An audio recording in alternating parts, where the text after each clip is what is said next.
ജീവിതം ഒരു കാഴ്ചവസ്തുവാക്കരുത്. പലരുടെയും ഫേവറേറ്റ് മൂവി ലിസ്റ്റിലുള്ള സിനിമയാണ് വിനോദയാത്ര.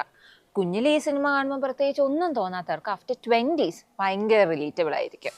പലപ്പോഴും തോന്നിയിട്ടുണ്ട് അതേപോലെ ചിന്തിക്കാനും പ്രവർത്തിക്കാനും സാധിച്ചിരുന്നെങ്കിലെന്നും അതേപോലെ ബോൾഡായിട്ട് ഡിസിഷൻസ് എടുക്കാൻ പറ്റിയിരുന്നെങ്കിലും എന്നൊക്കെ. ഇതിൽ മീര ജാസ്മിൻ ചെയ്ത ക്യാരക്ടറിനോട് ഭയങ്കര ഒരു ഇഷ്ടവും ഒരു റെസ്പെക്റ്റും ഒക്കെ തോന്നിയിട്ടുണ്ട്. ഇതുപോലെ നമ്മുടെ ഫ്രണ്ട്സിനും ടീച്ചേഴ്സിനും ഒക്കെ കാണില്ലേ അവിടെ ഇഷ്ടപ്പെട്ട സിനിമയിലെ ഇഷ്ടപ്പെട്ട ക്യാരക്ടറായിട്ട് ഒരു ദിവസമെങ്കിലും ജീവിക്കാൻ പറ്റിയിരുന്നെങ്കിലെന്ന് വാ നമുക്ക് ചോദിക്കാം. തീര മൂവിയിലെ ശോഭന. കാരണം എന്താണെന്ന് വെച്ച് കഴിഞ്ഞാൽ ഓൾഡായിട്ടുള്ള ക്യാരക്ടറാണ്. പിന്നെ കോസ്റ്റ്യൂം റെഡ് ബ്ലാക്ക് യൂസ് ചെയ്യും, അത് നല്ല സ്ട്രെങ്തിനെ കാണിക്കും.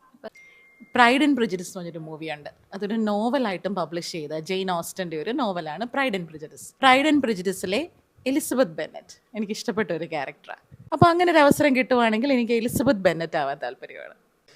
എനിക്ക് 500 Days of Summerനകത്തെ ടോം എന്ന ക്യാരക്ടറാണ്. ഒരു റൊമാൻറ്റിക് ക്യാരക്ടറാണ്. അപ്പം എപ്പോഴും അതുപോലെ റൊമാൻറ്റിക് ആയിട്ട് ജീവിക്കാനാണ് എനിക്കിഷ്ടം.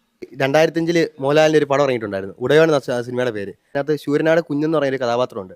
അത് മോഹൻലാൽ ചെയ്തൊരു കഥാപാത്രമാണ്. ആ കഥാപാത്രത്തിനകത്ത് അയാൾ ഒരു വേട്ടക്കാരനും അതുപോലെ തന്നെ കർഷകനും അതുപോലെ തന്നെ അത്യാവശ്യം സെറ്റപ്പൊക്കെ ആയിട്ട് മറ്റേ പാറയൊക്കെ പിടിച്ച് നടക്കുന്ന ഒരു സെറ്റപ്പാണ്. എനിക്ക് അതുപോലെ ജീവിക്കാനാണ് ഇഷ്ടം. അന്നും ഇന്നും അല്ല അതുപോലെ ജീവിക്കാനാണ് ഇഷ്ടം.